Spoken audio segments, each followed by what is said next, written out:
Every SAT you send takes a fascinating path through cryptography, game theory, and pure math. Be honest. Most of us tap a button in our wallet app and never think about what happens next. A few seconds later, the recipient sees the transaction. But between those two moments, something remarkable happens. Your transaction travels through one of the most secure, decentralized networks ever built. Here's exactly how that journey works. Coin transaction is not a balance transfer. It's a signed message that says, I own these specific pieces of Bitcoin, and I'm proving it cryptographically. Now transfer them to this new owner. Every transaction has inputs and outputs. Inputs point to previous transactions where you received Bitcoin. Outputs specify where the Bitcoin goes next. This is the part that surprises people. Bitcoin does not have account balances. It has UTXOs, unspent transaction outputs. Think of them as individual coins in your digital wallet. When you spend 0.1 Bitcoin, your wallet selects one or more UTXOs,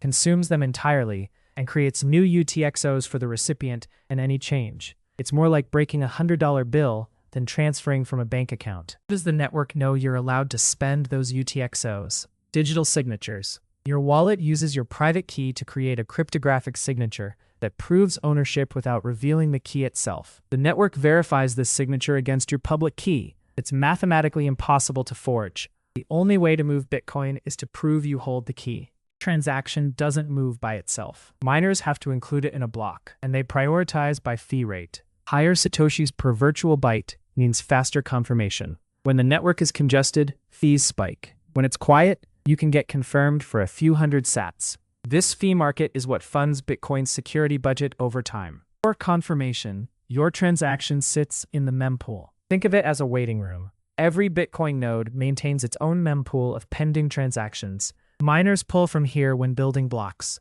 Your transaction is visible to the entire network within seconds, even before it's confirmed. That's why recipients can see incoming payments instantly.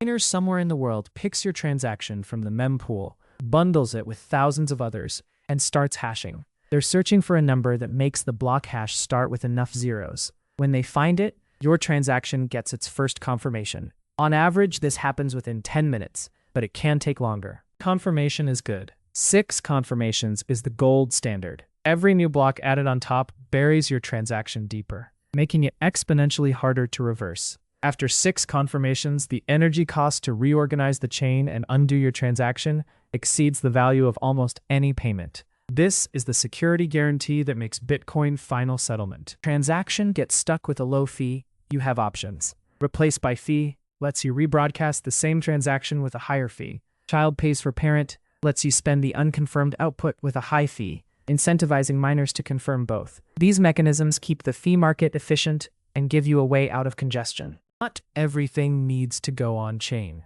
The Lightning Network handles payments in milliseconds, with near zero fees by moving transactions off the main blockchain. You open a channel, transact as many times as you want, and only the final settlement hits the chain. For everyday payments, this is the layer Bitcoin was designed to enable. Every Bitcoin transaction is a small miracle of cryptography, a signed message that proves ownership, validated by tens of thousands of nodes, included in a block by miners spending real energy, and secured by the most powerful computing network in human history. All so you can send value to anyone, anywhere, without asking permission. Understanding the transaction lifecycle makes you a better Bitcoiner. You know why fees matter, why confirmations are worth waiting for, and why self-custody is non-negotiable. If this helped you, subscribe and hit the bell. Drop a zap at libfrontcrypto@coinos.io. We're building the operation that stacks sats while you sleep. See you in the next one.